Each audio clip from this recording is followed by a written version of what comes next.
Hello and welcome to ENGPHYS 2P04. This is going to be a video on the course philosophy and intro to the course. We're going to go over the outline, talk through the philosophy that we're going to use for running a course through a forum, talk through the class on Microsoft Teams and show where some of these things are, and talk about the resources and what to focus on initially for them, because there's a lot, especially at the beginning, and then some expectations for the deliverables. All right, so let's go over the outline, and we might jump a little bit back and forth between these things as the situation demands. So 2P04 covers classical mechanics topics, including coupled oscillators, elasticity, force, and bending moment diagrams, tensors, Voigt notation, flexure, and beam resonance. And we explore all of these things computationally using finite element method software, FlexPDE, and computer algebra system software, specifically Maple. It has 3 lectures and a lab, which is 2 hours every week, though a lot of this year especially, these things are running through the course forum and are available asynchronously. So the entire thing is asynchronous. There's no specific time where you have to be present anywhere. There are specific deadlines, but there's no specific time where you have to be in person somewhere or even virtually somewhere. Okay, so this course requires and actually relies heavily on 1D03, Physics 1D03, the mechanics course, and also Math 2Z03, which is your second year calculus. Ideally, there are some places where it's going to draw on knowledge that will be in Math 2ZZ3, but it's not required that you have these courses done in advance. There's going to be some synergy, and if you follow along with all the stuff we're doing in 2P04, it's going to help you a lot with those math courses. If you've already done those courses, then that's going to be a big asset for doing 2P04. Okay, this is me. I have an office, though this year I'm not going to be in it. If you're watching this in some futuristic time when everything is fantastic, then I might still be there. You should check the outline in case the office has moved, though. Anyway, teaching assistant information is available on the course website, so the course forum, again, Microsoft Teams. Check out this version of the outline there to see the TA contact information. I'm going to save them from me putting this up on YouTube. Okay, yes, the course forum is Microsoft Teams, which you should have access to by default through UTS. If you don't, and you're enrolled in the course, then you can either contact UTS or you can send me an email to get access to the forum. You're going to want to get access to that as soon as possible. All right, what 2P04 is about? You are going to learn how to do the following things: explain a variety of core principles in mechanics, both statics and dynamics, use a computer algebra system to solve a variety of physics and math problems, and use a FEM solver to solve PDEs on complex geometries. Yeah, all kinds of neat stuff. What do you need? You need a computer. Previously, we had in-person tests during all of the labs and the final exam where you needed a laptop. But this year, because the course is running remotely, you don't have to cart a laptop to school and run your code there in person. You can have a desktop, which can be a lot more powerful for the same price point. If you're buying a new computer, you might still consider getting a laptop so that it is more portable for when we are actually back in person, if you're going to be getting a new computer for this. But if you just happen to have a powerful desktop, then good news, this year you're going to be fine with that because you don't need to be in person with your computer in order to write the tests. Actually, if this goes extremely well this year, we might stick with this format even when we can come back in person. So let's see how it goes. Software, you're going to need FlexPDE, which is free online. The one thing you're going to have to buy is Maple. So you will need a copy of this software. It's used heavily in this course for all of the assessments. It's a hugely valuable tool. It'll also be valuable for a lot of other courses that you take throughout your university career. So if you don't have a copy of this yet, you're going to want to get one. You need Microsoft Word, but you can get that through being a student as well. So reference texts. The first year physics book is useful for the first topic. If you want to dive into the things on that and remember how some of these mechanics things worked that you learned before and reflect on it, then you'll need that as a reference. But the major reference text is a free online set of course notes, which is, oh boy, what is it? It's probably like 40 or 50,000 words of information, which is just available for you. So no need to sign up to pay anybody for this. If you buy the course notes from somebody, then you may have been bamboozled. You should contact them and try and get your money back. So we'll jump back to the outline in a bit, but right now I want to take a break and talk about the forum course philosophy, which lays out what we're trying to do here. So this comes from in toying over the summer around how to do this and run the course remotely, I came across this article by Patrick Watson on Medium, and this is called How to Teach Without a Classroom. And it's pretty, I find it pretty convincing and like an exciting way to do things, and I'm going to try and incorporate that throughout this course as a way to build online community and encourage people to do things even in this remote environment that's going to lead to a lot of learning. So specifically, all the resources for the course are going to be online. You're going to have videos in advance, you're not forced to sit there during the actual lecture time. All the videos and resources of the course are available in prepackaged edited form, mildly edited, not as good as most YouTube videos, but better than I would be if you just had to sit and listen to me in real time, where I wouldn't be able to correct the video in case things go horribly wrong and you have to deal with my spotty internet connection and all that. So this one you're going to have, or in class, it would be maybe even worse, right? Because then you've got to deal with all the being in a classroom and waiting for me to get around to stuff. So this way, it's on your time. You can play it faster. I won't mind. You can skip around in the video as works for you. Totally fine. All right, all the resources are available there. I'm going to put the videos up on YouTube so that they're convenient. You can watch them on your phone. You can keep track of which ones you've seen already in a medium that's good for you. There's lots of bandwidth. YouTube is not going to be having problems with bandwidth in this term to deal with our videos. Okay, scheduled time is forum availability. The slots in the course outline that are listed for the lectures and the lab actually just mean times where you can be sure that I, or perhaps for the labs, the TAs, will be in the forum and answering questions as they show up. There's lots of conflicts though, and some people don't have the ability to be here during that class time for whatever reason. So if you miss the class time, it's not that big of a deal. You can ask the questions in the forum and we'll still be getting to them very often. I really want the forum to be an awesome spot for you guys to get together and ask questions and get all the help that you need in going through this. And part of that is us being active there to do as good of a job as we can at answering those questions. There's no tests or exams. It's all assignments, and the assignments are very individualized and publicly submitted to the forum. So when you do your assignment, rather than like you having to worry that maybe everybody else has Sharon's assignment and you don't have that advantage, no. When you do your assignment, you submit it to the forum.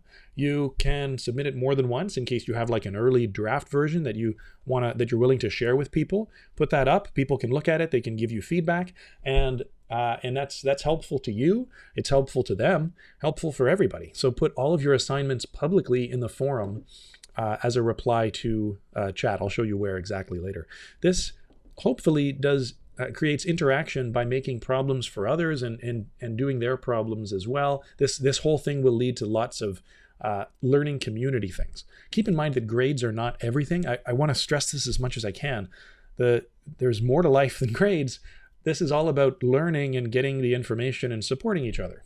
So if you can help each other out with something, if you can get help yourself, do it. All of the work that we're doing is either prep work or portfolio work. That is, it's work that you do so that you can learn the material for your own benefit, or work that you do to show a future potential employer for your own benefit. So all of it is for you, right? It's not really for me. It's work for you. Okay. When you're giving feedback, I will tell you to be constructive. This also applies to feedback to me, I suppose, but I'm more worried about the feedback that you give each other. When you say, if something is not great, don't say, "Oh, this sucks," or "Oh, look at so-and-so's assignment." How dare you? Seriously, like don't be judging other people like that, because that could be you, right? It's the fundamental attribution error. I've got some videos on this, is pointing out that when you do something yourself, you have a tendency to say, "That's because of the situation I was in." It's, I did that because, my alarm didn't go off that morning, or the water was cold in my shower, I was in a bad mood, this sort of thing was because of, that's why I did that. But when you see somebody else do something, you say, oh, that's just because of who they are. That's why they were mean to me about that. There's some videos here to go over this, and you should definitely check out these. The Veritasium stuff is just so fantastic. But I also love Crash Course. Try and be aware of this as much as you can and ingrain it. Don't criticize other people in the course. You can say what could be better about their work, right? Definitely do that. That's required for an engineering perspective. But get outside of this. You are not your work, right? And we've got to ingrain that in this course. Don't judge somebody else based on their work. Don't judge them if they miss a deadline or if the work is not so great. You can mention how to get the work better, help them out, but keep in mind that it's not about who they are as a person any more than your own work is about who you are as a person. This is all an opportunity to learn. Part of engineering is having other people check over your work and point out errors. If you're designing an airplane and someone else finds a mistake in a calculation you made, you want to take that person to dinner because they just saved you a whole bunch of trouble. The best thing that can happen is somebody pointing out your mistakes in engineering, and we've got to ingrain that. So now we're going to jump back to the outline and go over the course format and expectations. So here's how specifically this is going to be implemented for 2P04.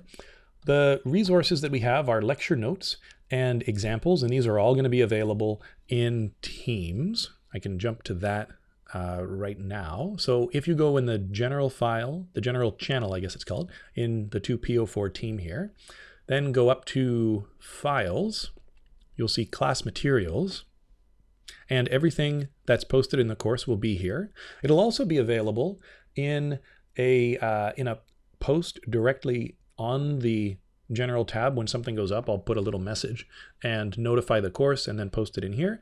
But in case you're looking for it afterwards and you don't want to look through this, then you can go into the files section here and go directly to the week's content. So we've got the physics 1D with Maple and FlexPDE, the first topic here. There's all the old 2P04 material that I have from previous years. I've put it in here so you can have a look at it in case you're interested, but you don't need to dive into this. The new material is going to be distilled and more friendly versions of this that is useful for us this year. So we have the course notes. These will usually look like this. They start with a number, and then we'll have a problem set. Those are the major ones every week. The first week we've got a few other ones. An intro to FlexPDE and an intro to Maple. We also have course videos, which you can access by either going to YouTube in your browser or here within Teams. So you can click on videos and go right to the playlist. If you want, you can copy this and then go off and use your signed in YouTube, so it'll keep track of which videos you've watched and which ones you haven't. So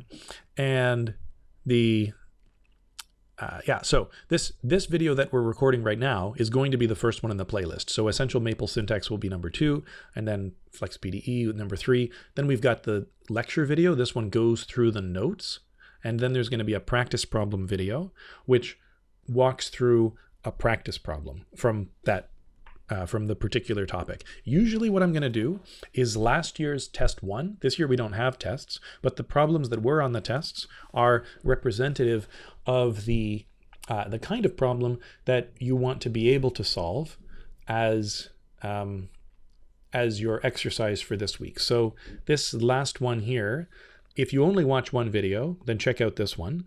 In this first week, it can be daunting to go through all of these in addition to this explanation video. So what I would say is if you have the time, ideally you would watch this one, then the Maple Syntax, FlexPDE, practice through all of these while you're doing it, then watch all of this, practicing through that and hammering in any concepts that you're not sure about, and then go through this one in time to prepare your practice question and summary of a variation of a problem in the notes, not necessarily this one. You can pick a different problem in the problems file, which you're going to hand in on Friday of the first week, the lab day of the first week. check the schedule if you're watching this in some future year in case it's on a different day. So yeah, that's a lot to go through in that amount of time. And I would say most important thing is to get through this in time. Don't feel so bad if this first week especially you have to jump around on stuff, but keep it in mind and go back to it later because there is useful stuff in there. A common thing in past years is many times people show me that they have a problem with their Maple, and all the time it is set up so that they're typing like this, which means they didn't even make it 3 minutes into the first video of the course that explains how to fix it and type in an execution group. So please watch these videos because they're helpful. They solve all sorts of problems. You do need them. I understand if there's not time to go through all of them this week though. So first priority, watch a bit of this until you get the idea and can move on. A bit of this until you get the idea and can move on.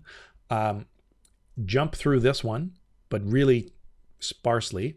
And then watch this thing, see if you can do it. If you're stuck, go back and watch more of these previous ones or ask questions in the forum. So let's recap then. To look at these in a more convenient way and keep track of which one you watched, you probably want to watch it in a browser while signed in, but it's optional, up to you. The resources are the lecture notes and examples online, along with worked practice problems and the course videos on YouTube. So just to recap, lecture notes you find in the files section, class material, go to the right week. That's this thing. The problem set is this one. The video is available here on this YouTube channel, ENGPHYS. And there's a video of each of those things, as well as bonus videos as needed as special topics come up. Besides that, the biggest resource is the forum itself. The forum, again with Microsoft Teams, has a number of different tabs that you can post things in. So there's the general tab, which you can't post in. This is just for announcements. And it's mostly where I'm going to post about new course material showing up. There's the questions tab. If you have questions about 2P04, you can start a new conversation here or answer something. There's a thing that's just for the TA, so hopefully you're not in there. If you do have access to this, please let me know because you shouldn't be in there. There's tips and resources where you can post questions, or this is maybe if you find something neat, put it here. So let's go back to course philosophy. I am, as much as possible, trying to make everything welcome. So this is from a video here from David Kellerman, and the idea is there's a few things I really like in this video. One is that the metaphor of an iron horse. When cars show up, or when technology improves so that you can use things better than horses, you don't try and build an iron horse, right? You build a car that's a lot more optimized with the new technology and the new medium. So the new medium of teaching online, likely the optimum solution is not to just take exactly what was going on in the classroom and try and copy that into an online environment. And that's why we're switching to this more radical thing of schedule-driven grading through a course forum. Well, the other side of this, besides the iron horse, is the fact that we want to build community to make this still happen, to get the advantages that we had from being in person, all this community advantage of university. But to do that, we've got to be involved, and the course forum has to be the real forum. So that's why that's part of why anyway, all of the resources are available on the forum, and everything is welcome. So if you have some exciting new video of like, hey, I found this video of somebody from Waterloo and that explains this better than Minnick does, don't keep it to yourself or put it on your secret Facebook group. Put it here, right? I want there to be no reason to have a secret Facebook group unless you're planning me a surprise party. But besides that, everything should be totally valid for the course forum. So there's the tips and resources thing. I'm going to share things, but you guys can participate too. The place where you actually submit your homework is in the work submissions one. This one, you can't start a new thread just to help keep it clean. You submit it as a reply here and attach your file. Let's see, what else? So for your file, I guess I should mention that the the syntax is going to be the deliverable name and then your MAC ID and then some description along with PDF extension. We'll go back to that a little bit later when we explain what the deliverables are. But yeah, everything's welcome. You submit your homework here. You can look at other people's homework and you can submit it early if you especially want other people to see what you did to help them out and help you spot any mistakes or corrections you could make before it's officially due, which I'm going to announce in the posts themselves. There's any questions about the program, because this is one of the first major courses you'll take in ENGPHYS. I've created an ENGPHYS spot here for you to ask questions. There's the obligatory spot for memes where you can post whatever meme you have and would like to share. Again, this is supposed to be the spot for everything, and we want to create this community here, so everything's going to be welcome. I know you guys need to meme. Some of you just have to get it out of your system. So this is, I'm serious about this. You can post whatever funny stuff you like, as long as it's, again, following the McMaster Student Code of Conduct. So nothing that's harassing anybody else. That's not going to be allowed. So for now, I'll show you an example of this. My reaction when the students don't post any memes. Okay, and then we can take this and put that in there, and it uploads, and now we're good. One last thing is there's a hidden channel here. This is not going to be hidden for you. This is the virtual quantum tunnel. So the idea of this is we created a space where you can post things if you're thinking, all right, this is going to be something that's just for the students. Sometimes you don't want feedback. You don't want myself or the TAs answering your question. You just want to ask other students this stuff. And in case it's that kind of a question, or you want to meet and not have the meeting notes be clogging up some of the tips and resources or official to P04 questions, things where the TAs and I will be very active, then you can hang out in the virtual quantum tunnel to P04 table here. I promise we will not go and look at this unless somebody says, hey, there's some harassment going on in here. Okay, so technically we can still go and look at it later, but I'm going to keep it hidden and not bother with that. Okay, so back to the 2 P04 specific content. We've got 11 weeks on prep work and then 2 weeks of that portfolio work. And specifically, this is in the course schedule section here. Here we've got the H things, which are the prep work, and the P things at the end, which are the portfolio work. There's 3 surveys as well, one at the end, middle, and beginning. I'll remind you when those are coming up about the surveys in the general tab with an announcement there. Besides the surveys, everything else is handed in that work submissions tab as a response to the appropriate post. So the topics that we're going to be dealing with are first year physics with Maple and Flex, dealing with it in this new set of software, this new way of looking at things in retrospect with these powerful tools. Then harmonic motion and resonance, and we'll deal with some ways to analyze this. Then we're going to go to static equilibrium. We've got 3 weeks on the details of how to figure out what the internal forces and moments are, which first needs us to understand how frames and things can be in static equilibrium and what that means.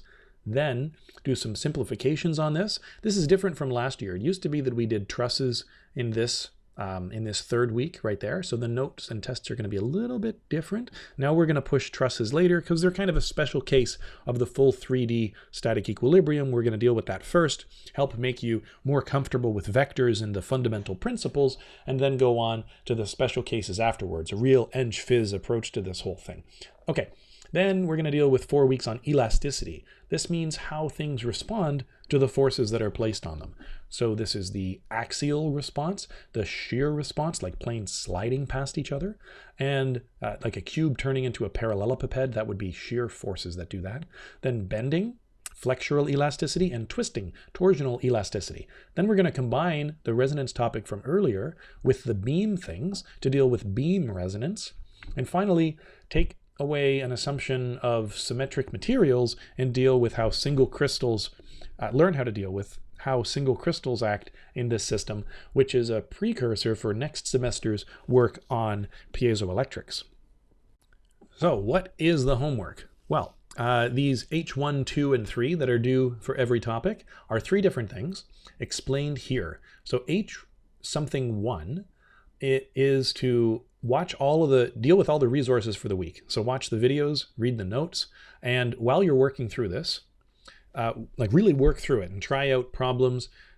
See if you can understand it as much as possible. Try different variations of practice problems. One great way that I understand things is rather than just worst thing is to go to the notes, copy the code, run it, and that's it.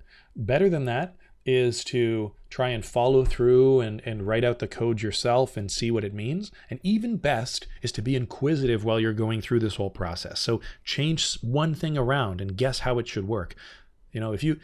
If you've ever started a new programming language, the first thing that they ask you to do is the Hello World program, right? Well, what you should do is not make it say Hello World, make it say something else like Steve was here. That's going to be way better because now you're translating the information into a different version for you, right? You make it in your own, you say, all right, well, this is what they're telling me to do, but I'm going to change the instructions around and it should do this. Aha, got it. So that's what you do. You make a variation to a problem while you're working through that shows off something you learned in the process, and then just talk through it. Say, here's something else great that I learned. I learned this fantastic thing. Here's this problem. And I think this is kind of neat. This is the first piece of homework.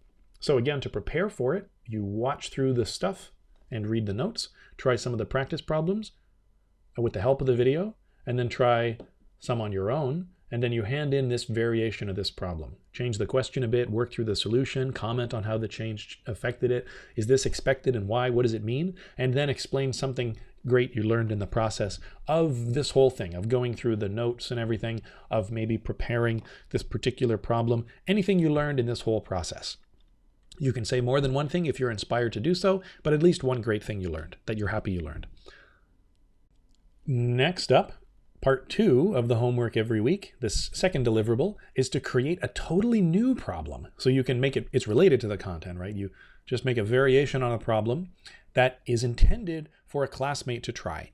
You submit this thing and the solution to it. They will also be able to see your solution. You submit the solution so that you have shown that you actually have solved it. If you just make up a problem, oftentimes it's impossible. It's hard to get the difficulty right. So solve your own problem that you make up. Don't try to make it too hard, or it might be impossible. Make it a bit of a challenge for you, and then write it up, submit it along with the solution. You will then, after you hand this in, due Sunday evening, be partnered up with somebody else. You're going to do their problem, they're going to do your problem, and then you hand in a variation on their solution, or maybe if you find a correction to their solution, you hand that in. Again, you want somebody to find problems or mistakes that you made. That's not a bad thing. You don't have to be perfect with your solution here. Just do what you think is correct, but it's not the end of the world. You don't lose the marks on this H2 if somebody in part 3 finds that you made a mistake in your part 2. No problem. That's good. It means that you now have learned something from them doing your problem as well. So in H3, you submit a write-up to somebody else's problem, or maybe a different way to solve it, variation on their solution. Or if you can't find that, then you can change the problem and see how the changed problem a little bit, like a small variation on their problem, changes the solution, and then comment on what that means in something neat you learned in the process. So this is what you hand in there. This is due at the end of the day on Tuesday. You can work on it Monday night and in class on Tuesday, but it's not due till the end of the day on Tuesday. You could do it earlier, and it's probably good not to leave this one too late, because by the time Tuesday rolls around, you're going to want to get started on the next week's stuff pretty quickly, because that's due on Friday in class. And there's often a lot of stuff, though this first week there's more video time than there will be on any of the other weeks. The topics do get pretty tricky as the course goes along. So finally, at the end of the year, what you're going to submit are 5 different things. So first, a proposal Oh, let's talk about the project itself. The design project is to create and solve a major problem using the course material that shows off everything you've learned, or at least as much as you can show off in one problem, or maybe set of a couple of problems that that you find challenging, and really demonstrates your skills that you would write up beautifully and show off to potential employers. So that's the idea. This is the thing you're going to keep. You wouldn't show them the other stuff that you came up with throughout this course, but this final project is where you put in all the real, totally awesome effort. So there's 5 deliverables as we go through for this. First, you submit a proposal of what you're planning to do, this list of problems you're planning to solve. You'll get feedback on that, because part 2 is to submit feedback on somebody else's proposal. You're going to be partnered up and give feedback to them based on what they wrote in the first part.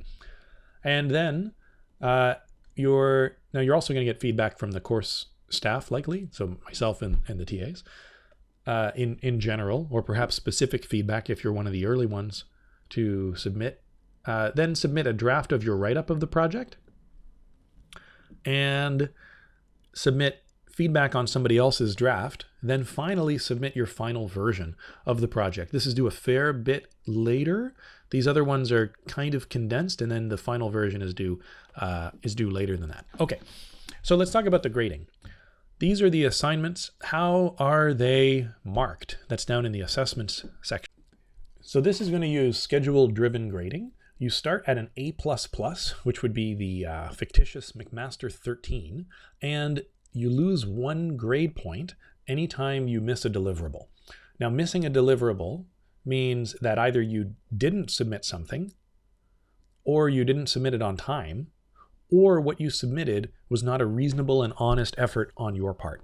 So if you actually do the suggested thing that's described here, and the TA will look at it and say, yep, that's a reasonable and honest effort towards what was put in this assignment, then you're going to keep the mark. If you don't do that, if you submit something that was clearly not up to the standards, or perhaps just not quite as good of an honest effort as we're looking for, then you're not going to get the mark that time. I suggest you try to always submit this honest effort stuff, because that way, the first time you don't, you'll have a good idea of where the level is, because it'll be sort of like barely not quite an honest effort, rather than just blatantly a missed deliverable or not honest effort.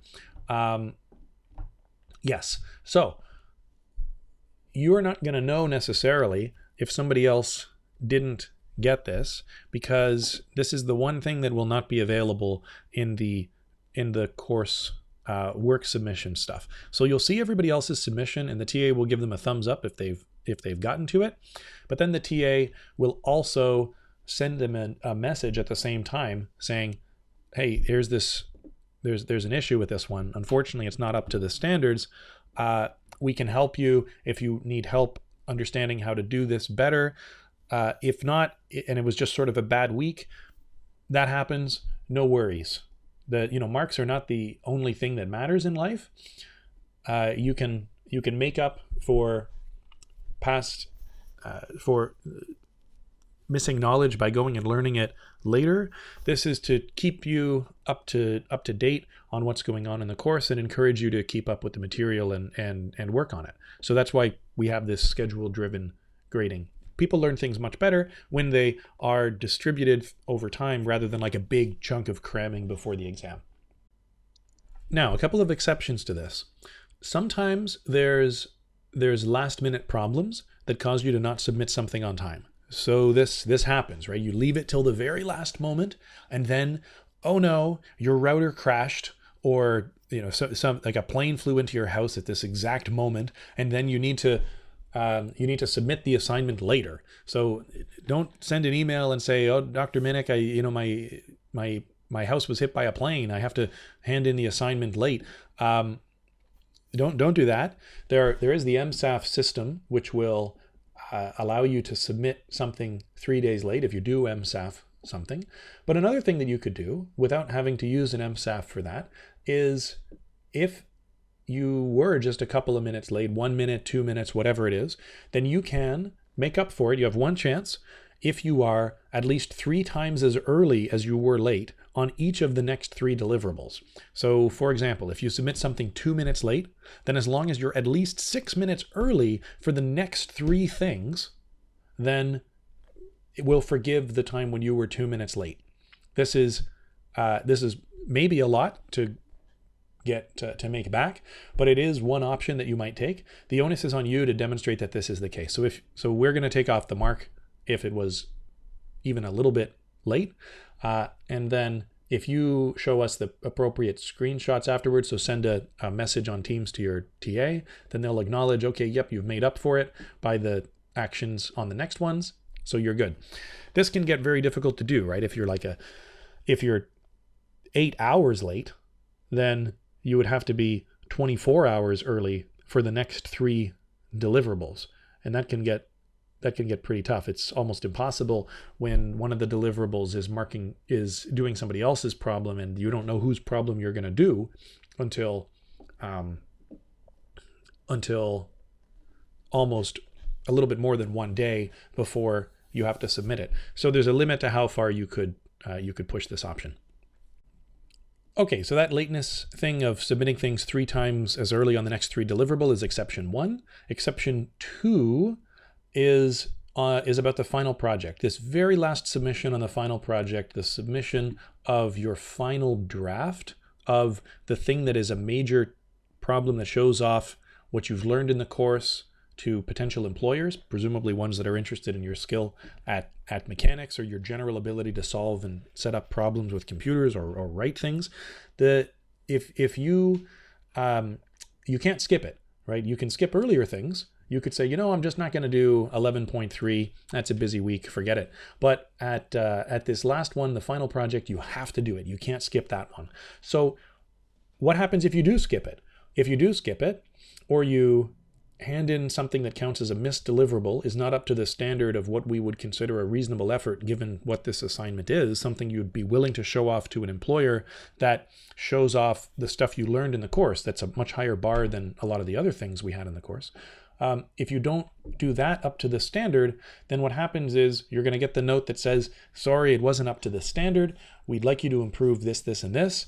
You can submit again 3 days later. You get a deduction in mark, just as if you'd missed the deliverable, but the catch is that it then becomes due again. You have a new assignment that's then 3 days later, which is the corrected version that then hopefully is up to the standard. That happens forever, again and again, until either you submit it or you don't have any more marks to lose. So I really hope that you don't end up in this situation, that you do your due diligence job at the final project. If you're concerned, you can hand it in earlier than that and have a limited opportunity to get feedback on whether or not it's up to the standard. This will also be clear based on the draft write-ups of things that we're looking at earlier.